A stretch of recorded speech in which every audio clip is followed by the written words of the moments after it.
Yeah, you would. Oh, a little spray. Unless you're ready to go. You ready? Won't be too good by the end of it. Yeah, probably not. You good, Jesse? Okay. I've got 5 o'clock. I'll call the meeting to order today, Monday, August 14th, 2023.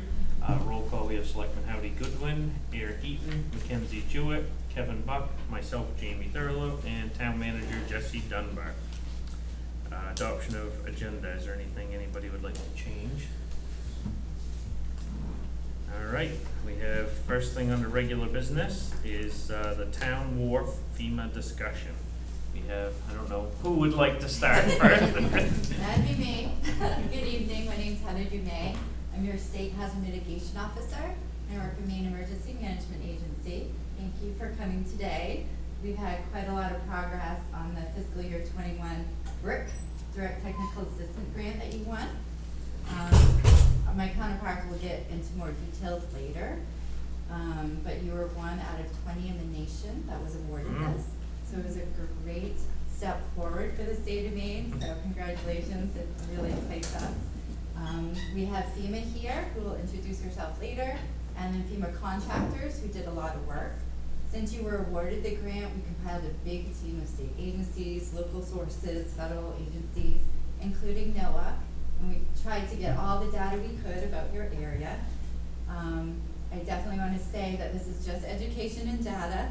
Absolutely, all the decisions are in yours. There's absolutely no commitment to go further at all. You just had this opportunity that the town applied for, and so we just followed through with what was asked. So we'll present it to you today. The state and the federal government have no say on any decision making at all for you. It's complete ownership, but each of us will go into a little bit more about that. I'll stop after every section to see if you have any questions, but please feel free to ask questions throughout, and I may step in sometimes to just interpret FEMA language to my language to maybe your language, so please look on me to help you out. Thank you, Heather. Good afternoon, everyone. I'm Whitney Dade. I work with FEMA Region 1 in the Mitigation Division. I am a grants management specialist, and I specifically work with the non-disaster mitigation program. So that's your Building Resilient Infrastructure Communities, or BRIC, and your Flood Mitigation Assistance Program. Thank you guys again for letting us come here and present on the FY 2021 BRIC DTA for Tremont thus far. The way that we framed this, which I hope is alright with you guys, did I break that already, Tyler? We are hoping, to first go into the BRIC program overall, just a brief overview of that, look at what the direct technical assistance is, and then go over the actual ongoing work for the community. So, for our BRIC program, this program was brand new in fiscal year 2020. It replaced our pre-disaster mitigation program, and it was done so by our Disaster Recovery Reform Act, which came out in 2018. Every year that it's gone forward, we've seen more funding go into this pot. It is from a 6% set aside in the disaster relief fund. However, last fiscal year, our IIJA, or the bipartisan infrastructure bill, put a lot more funding into it, and we had $2.295 billion available for the nation. So we have not yet seen our notice of bonding opportunity, but it is due this month for fiscal year 2023. I was hoping we could have it before this week, but unfortunately, should be any day now. As you can see on the screen, we have a couple guiding principles for this program, supporting community capability capacity building, encouraging and enabling innovation, promoting partnerships, enabling large infrastructure projects, maintaining flexibility, and providing consistency. I was going to say, I'm going to do it again. So, who is eligible for the funding? That is our applicants, which are all 50 states, U.S. territories, tribes, and the District of Columbia, and then our sub-applicants, yourselves, local governments, tribal governments, state agencies, and tribal agencies. So, for an example of this, for Maine, MEMA is the applicant, so they're the go-to for any sub-applications from local governments that are looking to apply for actual project funding, so Heather would be your go-to. And then a big piece is that private businesses and homes are not on this list, or private nonprofits. However, eligible applicants and sub-applicants may apply.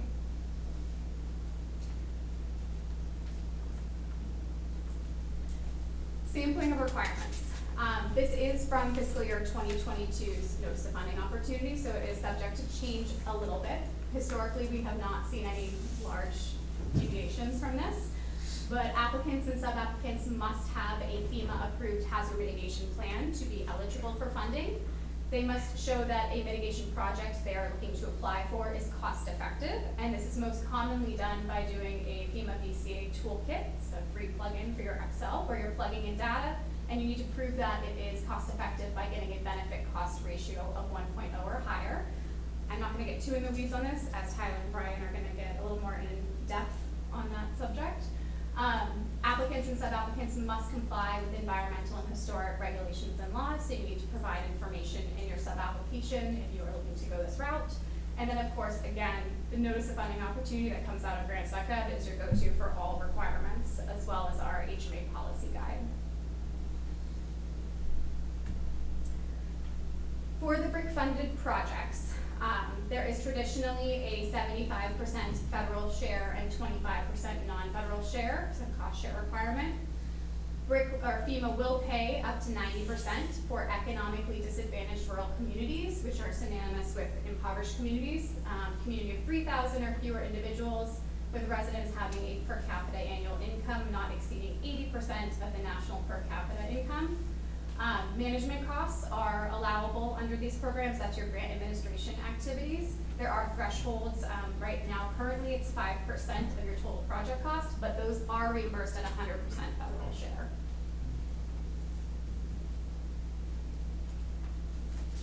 We like to look at the BRIC program as 4 separate components.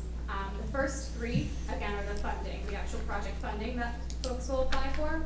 So you have your state territorial allocations, you have your tribal set-aside, and then you have your national competition. For the state allocations last fiscal year, there was a $2 million threshold for each state. Anything above that would go into the national competition and be scored against technical criteria and qualitative criteria. The 3 bullets, before I get to the 4th component, which is why we're here, the 3 bullets below are the actual activities that are eligible to apply under those 3 components. So capability and capacity building activities, those are your building codes, your partnerships, your project scoping to get to a shovel-ready project, and then your planning, such as hazard mitigation planning, your hazard mitigation projects, which is construction, and then of course those management costs. Why we're here today is the non-financial direct technical assistance that you all received. Before I go on to the DTA, does anyone have questions on the BRIC project piece of the funding? The hazard mitigation plan, that's specific to this project, right? It's not a general plan for the town or anything. So I can do that one. I was just gonna say. So for Hancock County, your county emergency management director, Andrew Sankey, who is here today, historically has always written in the county hazard mitigation plan and is currently in an update. So that is an eligibility criteria for this, but you have signed on to that, or will be signing on to that if you have not. And so that makes you eligible. Okay. On top of that is the state hazard mitigation plan, which I write, that makes the state eligible. Okay. So you check that. Okay, that one I was curious about. Is that Okay. good? Yep, thank you. Okay. And let me just say before Whitney goes Yeah. on, all that stuff that she said, I manage these programs, so I walk you hand in hand through everything she just said. So you can take your notes if you want, but I'm also right here to, you can reach out to. Okay, go further. All right, so the BRIC Direct Technical Assistance. This was an initiative that came along with the first fiscal year of funding under 2020. The intent was to help underserved communities build back better, become more resilient, and it was based on a hand-in-hand approach for developing capacity for implementing holistic, equitable resilience solutions. We have our DTA goal. So really we're looking to improve resiliency to natural hazards, sustain successful mitigation programs, submit high-quality applications, and implement innovative projects to reduce risk. This is a snapshot of what the life cycle looks like for direct technical assistance. So the first piece, the community request, is a little different than your regular project funding where you would go through NEMA. This one is right on FEMA.gov. You fill out a letter of intent, and yours went direct to FEMA headquarters. They review, and you either are selected or you are not. In your case, you were. You then have a project kickoff with FEMA headquarters in the state. We do have a paperwork process, which you all did for the MOU, and that establishes a 3-year period of performance. So you guys are into, I believe, March 2025 is how long yours is. There's a meeting and development of a BRIC direct technical assistance plan, and then of course the technical assistance and ongoing delivery throughout the life cycle. Some DTA activity types include timelines and resource planning, mitigation stakeholders and partners, risk assessments, review of previous and existing efforts, so that might be going to that hazard mitigation plan and looking at those, prioritization and assistance with mitigation project conceptualization, trainings, development of BRIC grant applications, including the benefit cost analysis, which can be a hurdle, and we'll learn more about, and identifying possible funding opportunities. This is a snapshot, as we've had previously discussed, the DTA selections to date. As you can see, every fiscal year we have doubled our selections, so hopefully that will happen in 2023 as well. Specifically for Region 1, we had 1 selection in 2020 in Vermont. You guys were in 2021 along with the Rhode Island community. And then in 2022, we had a Massachusetts community and the Narragansett tribe. And this is just following that timeline of what has occurred so far for our direct technical assistance for Tremont. You guys submitted your LOI in 2022. The selection occurred, your MOU was signed. We did a site visit initially, myself, Nima, with Jesse, and then worked out a living DTA work plan. I don't like to think it's ever really done because we keep adding to it in a good way. And then coordination with the contractors, Tyler and Brian, and partners began in December of 2022 and continues to present. So with that, I'm going to pass it over to Tyler and Brian for the fun part, all the good stuff.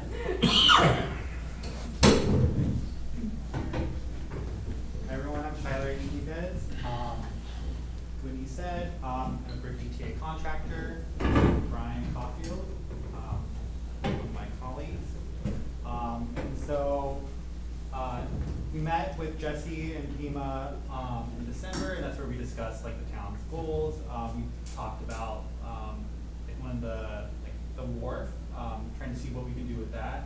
And so we developed like an initial goal of seeing if we could do like a phased BRIC application. And I'll go into a little bit more about like what a phased like application is a little bit later. But essentially what we were looking at would be to replace the wharf in kind, but have it at a higher elevation so it's more resilient to like overtopping events, and then also constructed with more resilient materials. And as Whitney said, one of the big issues, or one of the big hurdles is the BCA. And Brian's going to say a little bit about that. Yeah, so the benefit cost analysis, you know, the way FEMA has it's a BCA toolkit, is what it's referred to as. It's actually just an Excel spreadsheet. It's pretty simple to actually implement and use, but what it is hard at is trying to figure out where you're claiming benefits from. And so that's a lot of the activities that we've been performing over the last, since December, was trying to identify benefits. And what we think of as benefits are actually what you guys will think of as damages. So, you know, I may talk about things that are kind of like as a benefit, but it actually means that it was a damage. So, you know, be like loss of functions, and then how we want to claim that as what we're trying to like improve upon with our future system. So, what we need to achieve is a BCA of 1.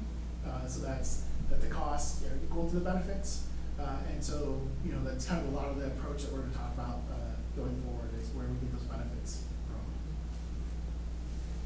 Right, and since that was like one of the big hurdles, we got to see like, oh, can we show that this project will be cost effective? Like that's like one of the big like go no go like milestones, I guess. So we did start looking into the BCA.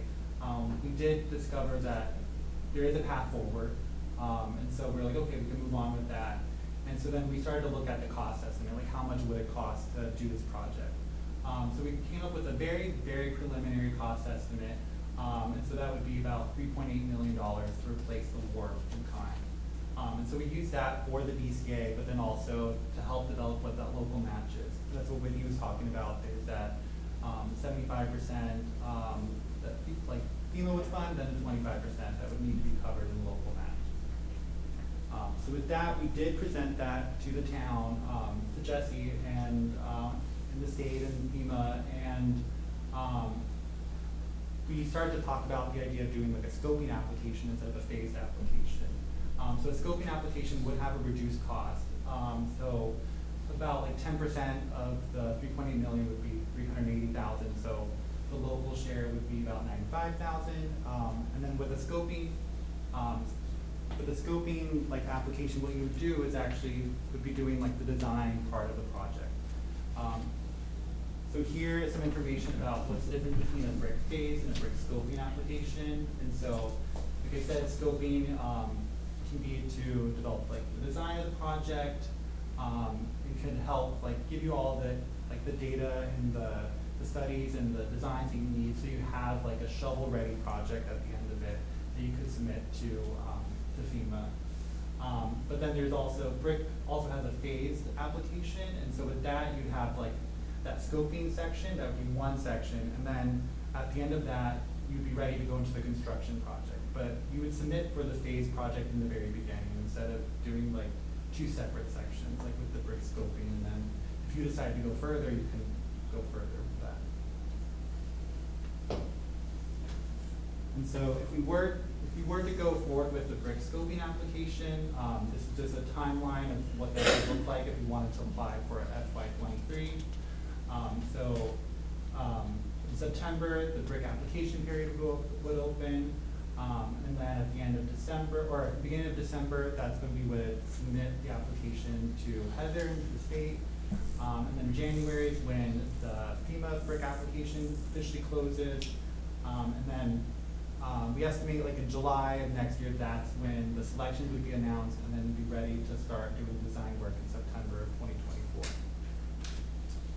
So before I kind of dive into, or I guess it's a shallow dive into the BCA approach, are there questions that Heather might want to answer here, or like explain to you guys about the brick timeline, kind of where we're at?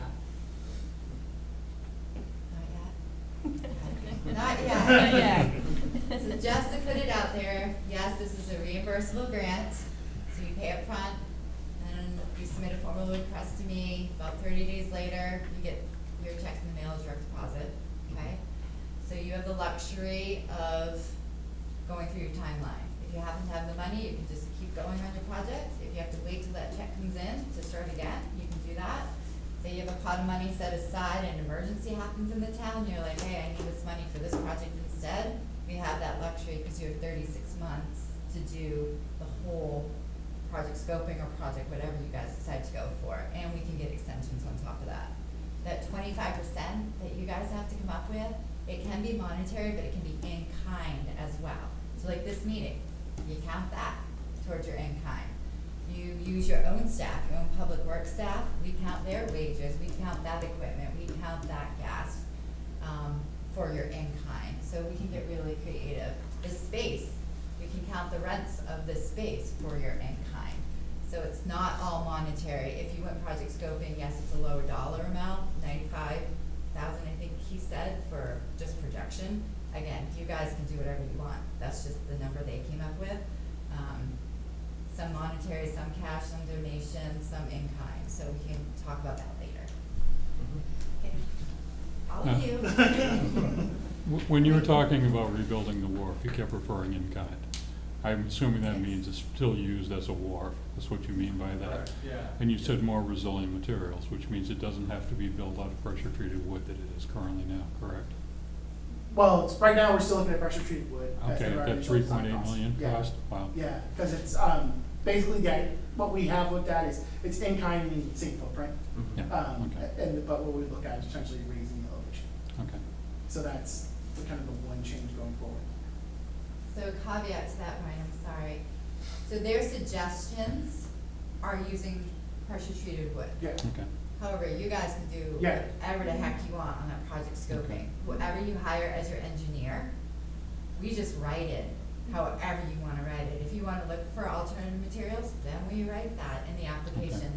They just had to work with something, and so they're working with their experience and knowledge and all of that. But again, everything they're about to say to you is not concrete, we can shift it, it's just to give you an idea. Does that make Yeah. sense? Okay, Big picture idea. okay. And so what I'm gonna walk you through is the actual project that we have been developing. It's not what we push forward at this point in time, because we're gonna go to this idea of going to the scoping project instead of actually submitting a shovel-ready project. But we wanted to give you an idea of what the data is that we're collecting and how it's utilized within the system. What really matters in the PCA tool is the data. So everything must be backed up with some sort of a report, receipts, something along those lines that we need to have. And so it's really important to us to make sure that we're getting the right information. And we've been working with Jesse, we've gotten information from, the harbor masters, we kind of understand some of the work and how it's happening on the dock, and then on the wharf, and then there are some assumptions we've made, and we're willing to, listen to and hear, so we can understand that. The other idea is that whatever this BCA that we're developing at this point in time would be available then at the end of the scoping project to be used by the new submitter. So they'll have all this information already available to them, and they can leverage it as part of the BCA. So Tyler and I come from the team that are we help review all the BCAs and as part of that national technical review. And so we understand where the people tend to trip up that get the failing submittals. So we kind of know where all that information has come from, how to back it up, and then what's being submitted. So that's kind of the benefit of us working on this right now. As we mentioned, we're working on the idea of the town wharf. And so it's not, as I mentioned, it's not a requirement, it's part of the scoping project, but we're doing it so that it's available then after the completion of the scoping, if that's the way you guys want to move forward. So we're designing this approach that we think is kind of reasonable. Some assumptions we're making. We're estimating the damages as far as dollars go. So it's the loss of function of the wharf and the commercial activities that occur on the wharf itself. And then we're making those assumptions, developing some of the from the community as well as additional data we've gotten from NOAA. There's also the great thing called the Google, and so we find as much as we can, kind of basically looking for reports out there that talk about certain numbers that we're trying to look to back up what we're selecting as far as our damages go. And so we basically look at let's assume that the wharf's inoperable. So the idea is that a storm comes through, takes the wharf out, and no vessel is able to actually access the wharf. So the wharf is completely gone. How does the community then operate? So the assumption is at that point in time that if the wharf is damaged, you're still going to have commercial lobstering going on within the community. They're going to have to go somewhere else. They're not going to be able to access the wharf within Tremont. So we're going to make an assumption that you're going to steam over to Southwest Harbor and you're going to work off the dock over there. Understanding, of course, that there's permitting issues and all the other things that may have to happen with that, but it's just the idea that that commercial lobstermen can continue to move forward. They just can't utilize the dock here in Tremont. So the loss of function that we're looking at then is the inability to just back your boat up to the Tremont wharf area and have that offloading and onloading right there at the dock itself. So there's the inability to just work locally. You're gonna have to actually steam all the way over. So we're looking at them, it's like, we call them detours. So it's the gas that you have to spend to get over to that other location.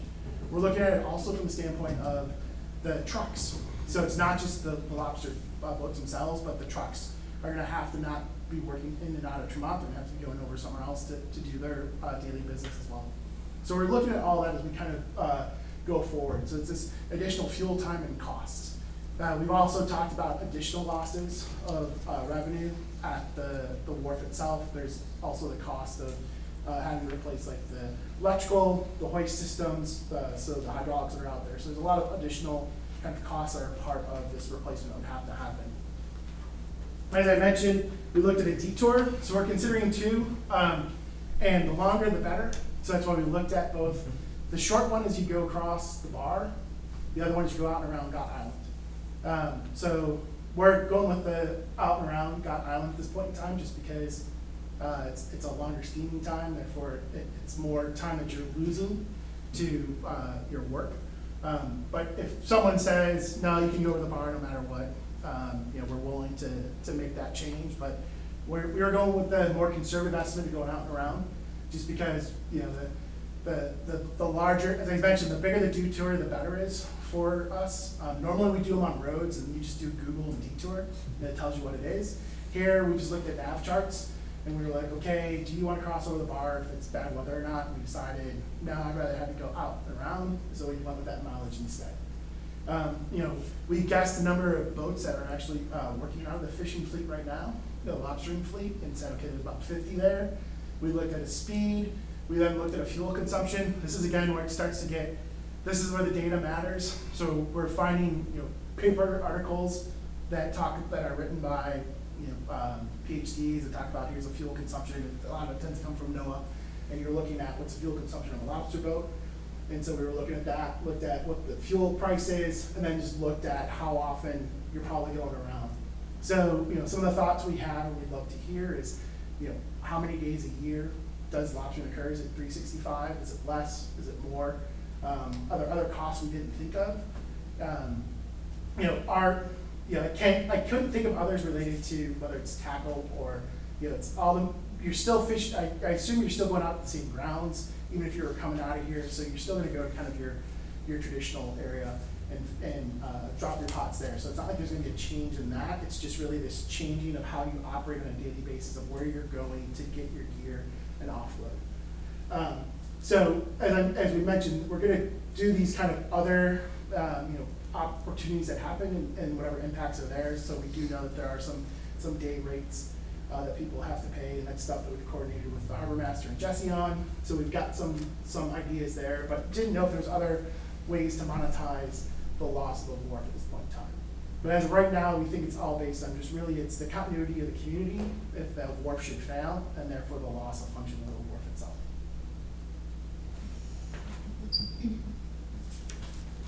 All right. And, you know, there's a lot of other like DTA opportunities that we can provide. You know, we're around until I think 2 years from now. That's when the POP ends. So I did put up some additional opportunities that we can help out with. There is like the community-wide vulnerability assessment. I would note that I think the Gulf of Maine Research Institute is already, they might be starting that. So that might already be happening, so there might be some overlap. But we can assist where we can in that as an extension of like the town, I believe. But then we could also look at other mitigation projects, and we can look at other funding sources. We can create applications for BRIC DTA, but we can also look at other grant like funding sources and prepare applications for that too. So if there is anything else that I think would help to make things more resilient or help protect against a natural hazard, we can look into that. And then we could also develop and provide like trainings to the community as well. So there's definitely more that we can do, and we are here to help. So it's up to the town what would be most useful.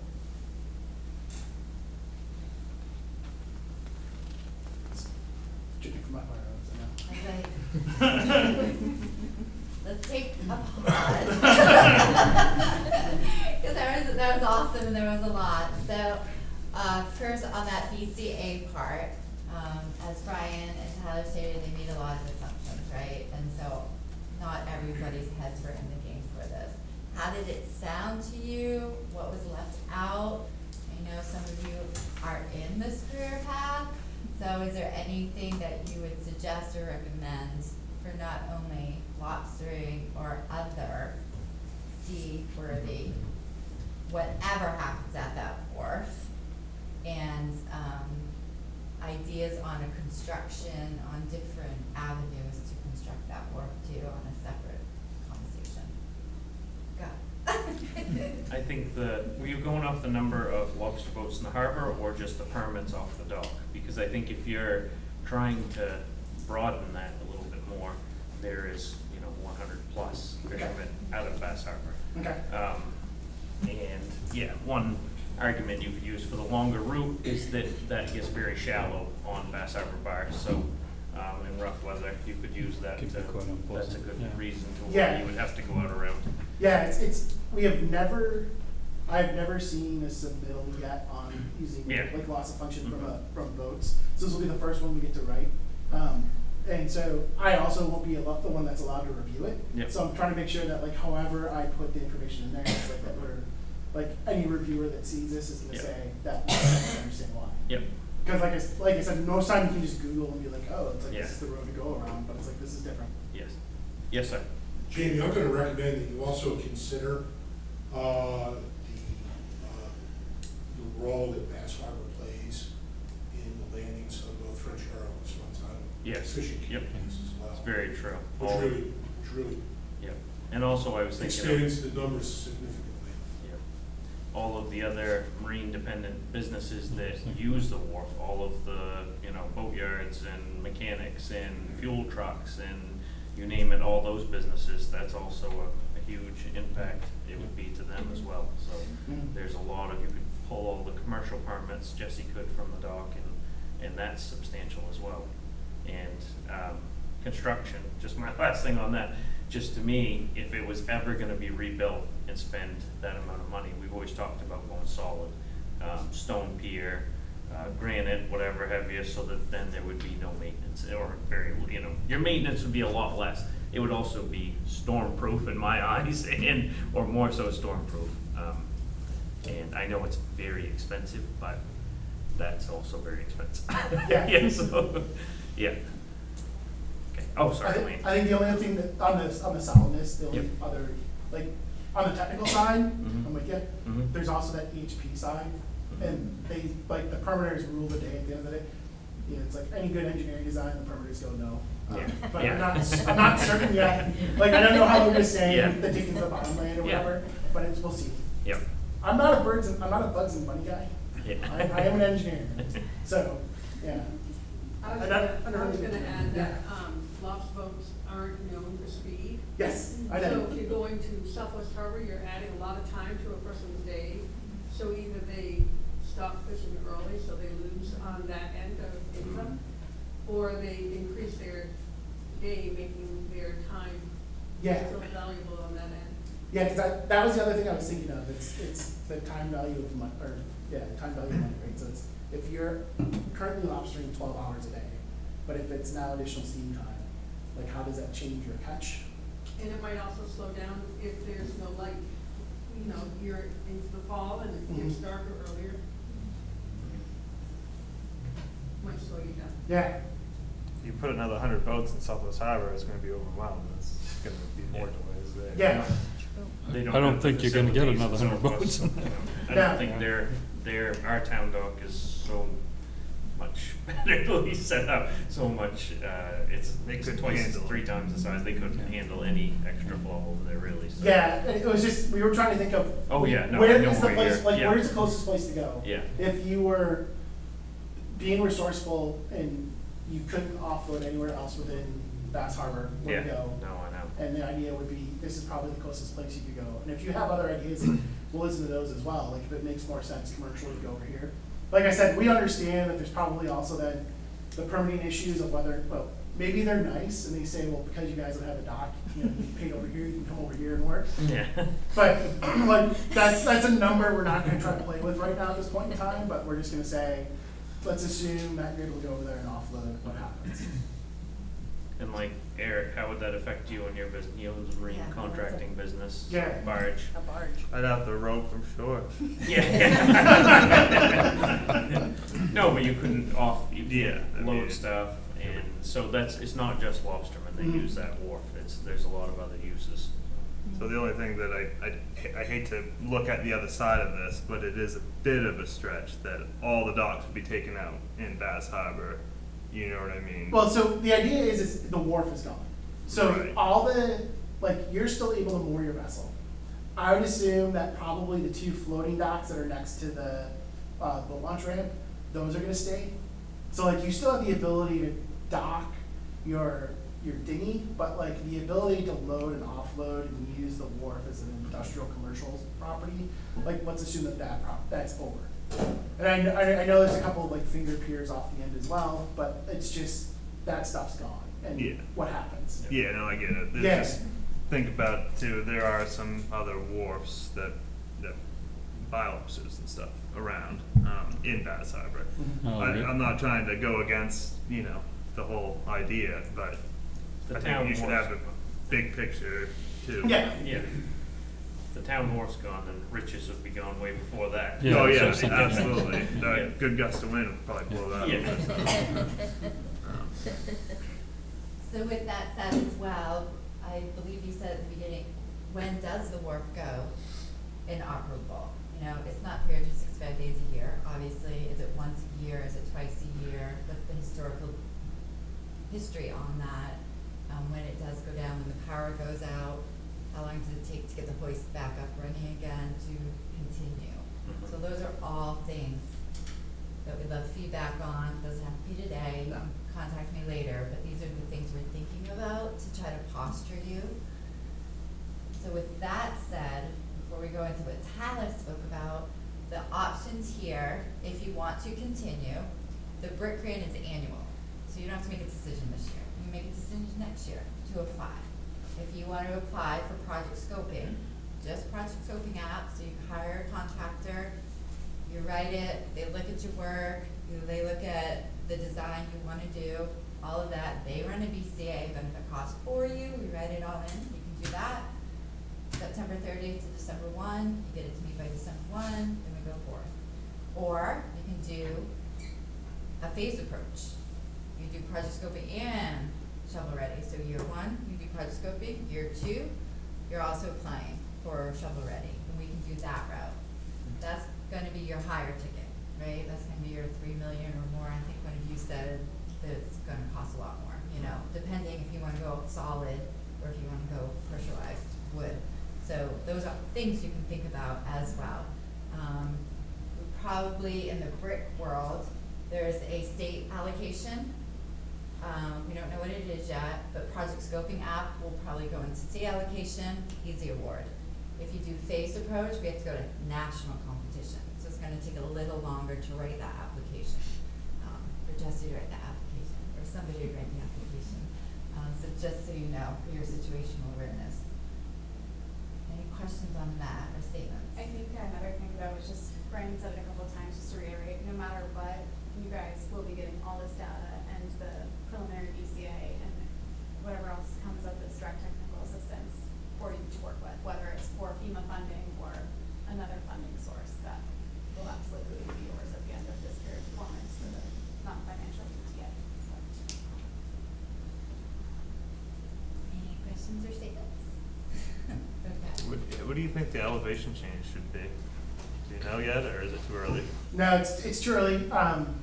I think, so that, there's a state of Maine recommendation for, what water levels to be designing to.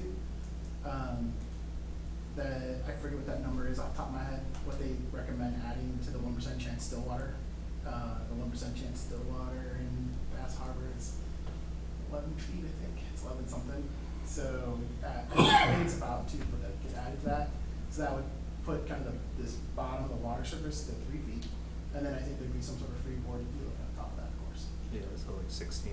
Yeah, and I forget what the elevation is right now, but, we were also talking about if we're gonna raise it, then what is it, maybe the parking lot, and, like, how do you still continue to drive on and off the dock itself? Do we then have to, and some of the costs that we've looked at right now, we haven't looked at, like, do we need to raise that parking lot as well? Right, yeah. And I if was we raise thinking the that would parking be lot- included. Yeah, and then if we raise the parking lot, does that mean that there's also this idea of addressing the rock revetments that are on, or the rocks that are on both sides? Do we have to raise those as well, because we're raising the parking lot side, so kind of there's some additional thought process that has to go through that, but, right now, it's just kind of targeting what the change to the wharf is itself. Yeah, I think what you did to the end of our dock, Eric, was 8 inches higher than the town dock. I think is what it is. What it came out to be? Yep. And that's perfect. Just that little bit, we redid the end of our private dock a couple of years ago, and it's perfect how you went up with it. I'm glad we did. I've been going about 16 feet above mean, low, low. Yep, And that gives you 3 feet on a really big tide. Okay, yep. You know, that's kind Yeah. of 15 to 16 feet is what I've been yeah, raising things Yep. to. okay. That makes sense, because it's also, it's like, we don't have to build the dock for the 1% chance storm either, because like, the question, no one's using the dock hopefully, or the wharf during the 1% chance annual event, hopefully everyone is smart and someone else. But it's finding that design water source elevation to go to, and then, so if you've been seeing 16 feet mean or low water, then that makes sense. Roughly, or, Yeah. you know, maybe 15 from mean, low, low, and 16 from 0, you know. Yeah. It's a bit lower than that. Yeah, But that's just what I've been doing, that's not, you know. no. It's also, you know, it's good to always make things look similar in the neighborhoods, right? Yeah. Comps, as real estate agents would say. What do you think, Jamie? The wharf goes under maybe 1 storm a year? Yeah, last year, I mean, that one storm we had was, Did the year it was before too. coming right up to Yeah. the slats on the dock, and it was, I've never seen the town dock be that far, you know, under before. Our private dock used to go under before, so we raised the whole half of it, and that weathered it beautiful, but the old section of it, just, there was a Foot 10 under. inches of water under, oh, no, at least, if not a foot, so, yeah. No question, things are Yeah, it seems like once a year changing, yeah. there's water and Oh, yeah, seaweed there's up at on the least deck once and a the year. parking Yeah. lot. Yeah, Eventually that's gonna erode the parking lot as well. yeah. When you're having the loss of what the water coming up to the dock itself, are the damages being cleaned locally at all? Like, I know, not like from a disaster standpoint, you know, getting federal dollars, but just, do you have to go in and make repairs? You know, is there DPW work that's happening? Is there anything that happens where it's like, you gotta go clear debris because stuff is washed up on top of the dock, or you gotta clear stuff out so you can continue to maintain the dock? I know, like Eric would have done floats and ramps and stuff like that that have come loose and broke free and everything else, but as far as dock itself, no. Okay. There's debris, I've actually got some pictures with it. Oh, is there? Yeah, but I Just mean, debris it's not a removal, huge yeah. amount. But Okay. damage to the actual wharf, I think it's in well enough shape where Yeah. it doesn't get torn Yeah. apart. Just a lot of erosion around it, you see tons of, Mhm. you know, erosion, it's just, Yeah. yeah. Well, the notice of pending opportunity will come out soon. I will send it to your county EMA director, and he'll disseminate it down to Jesse, and then we'll know what PERC is all about.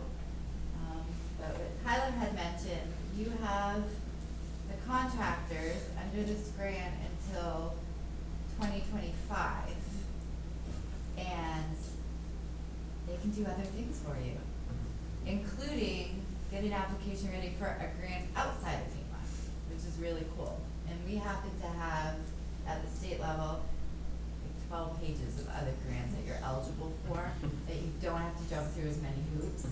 Even though FEMA, not too many hoops for FEMA, but, they can also take a look. So one of my action steps is to send them the whole list, so they can go through it and break things apart. On that note, Jesse did take, we got here at 2 today, so we did a tour, brought other people that haven't seen that area. But Jesse has also taken us to 2 other roads that have historical natural hazard, damage, and I forget the names, Crockett Point and Cape Road. and Steamboat. Yes, so we saw those 2 roads as well. Because for FEMA mitigation, you're always trying to mitigate for future natural hazards. So that's the frame of mind that we were in today. And so one of those we felt was, Steamboat we felt was pretty cut and dry kind of approach for a brick grant. You know, it's the idea that you've got a wall that's failed, it's currently eroding, it's in failure as it is right now, which means that you're going to continue to erode the area that's no longer protected by the rock, which then influences the rock or the road itself. And so, you know, we talked to Jesse about putting that project in as potentially as a brick DTA, or as a brick grant itself. We could potentially help in writing some of that DTA work. So putting BCA together, kind of finding the information. It's tough because it's a dead-end road, so there's a lot of detours that happen.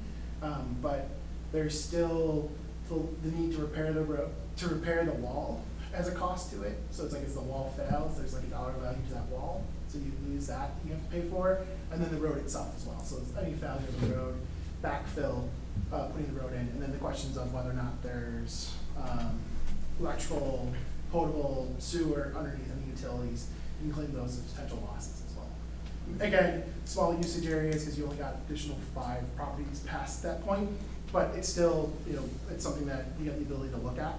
So that was the one that we felt made sense to potentially add to our list of things to look at. And then the other one, this was where we surprised Heather a little bit, but it's the last bullet point that was talked about, is that even though this is brick DTA, you would think we're only allowed to do brick grants. No, we can help them grant. And it's just they want us to write grants or help communities achieve grant funding. And so as mentioned, we've got 12 pages of additional grants that we can look into. And if there's a project in town that you feel is worthy of one of these grants and does not have some of the same hoops that the FEMA projects have, but just need a good quality grant written, then we have the opportunity in our scope of work to support that as well. So that was the Crockett Point one. On the road there, you know, it's low, you've got the 2 culverts, and are currently overtopped. It was overtopped in December, but there was no comments we think about that, because maybe not all, again, it's a dead end road, so there's only 6 or so probably structures up from there. But again, maybe there's water quality issues, right? So if you can exchange or change the amount of water that's going into the tidally restricted basin on the upland side, you can change, we can look at water quality, which is not something FEMA can look at. We know other grants look at and focus on water qualities. So there's some chances there that open up to us to look at, to potentially write grants for those types of projects, where it's improving the culverts or maybe even increasing the height of that road, so it doesn't wash out or flood as much as it had in previous. Jesse, do you have a copy of those 12 pages of eligible things? Yeah. We will soon.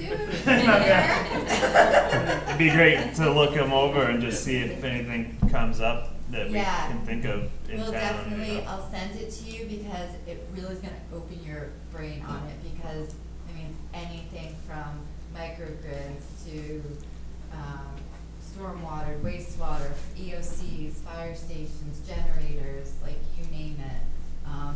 We're just focusing on your DTA, but we actually manage a lot more than that, and maybe a different time, but if not, like, yes, generators for critical infrastructure, EOC, emergency services, anything like that. So yes, send it, I will send it, he will get it to you guys, and then read it through, and if you get inspirations, just contact me, I have cards, I'll give you all one.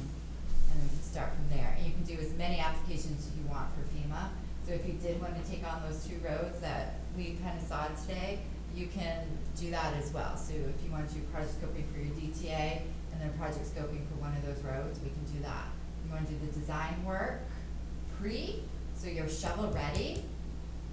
FEMA allows pre-award costs. So if awarded for shovel ready, all the engineering work you already paid for, you get reimbursed for it.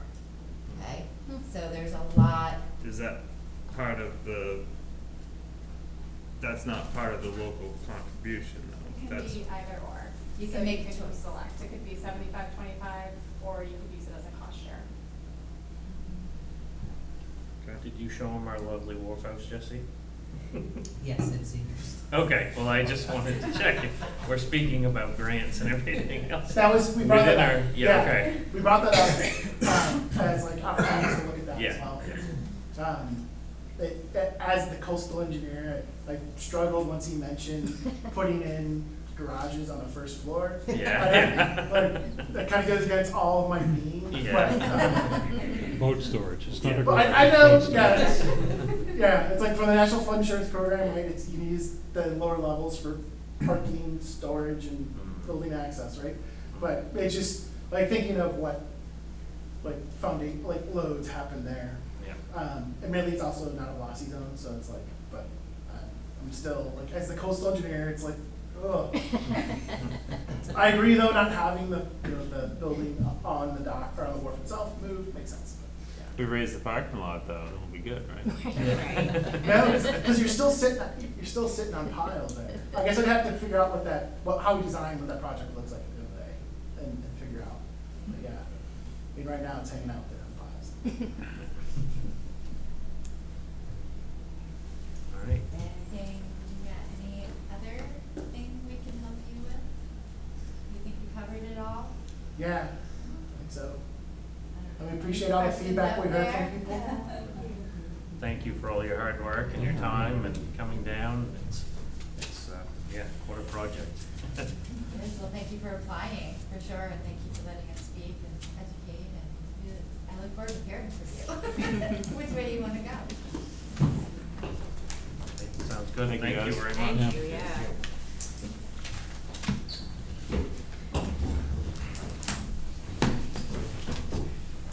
All right. Next, we have the town manager's report. Okay. Didn't last week. Town manager put it on the agenda, so. There's no report. Okay. Suggestions for the next meeting? Date of the next meeting? I'll make a motion to hold the next, regular meeting on Tuesday, September 5th at 5 o'clock right here. Second. It's been moved and seconded to confirm the date of the next meeting for Tuesday, September 5th, 2023, 5 PM at the town office. Is there any discussion? All those in favor? Motion to adjourn? Second. All those in favor? Thank you, guys. Yeah, thanks. Thank you. I appreciate it. Hold on, people.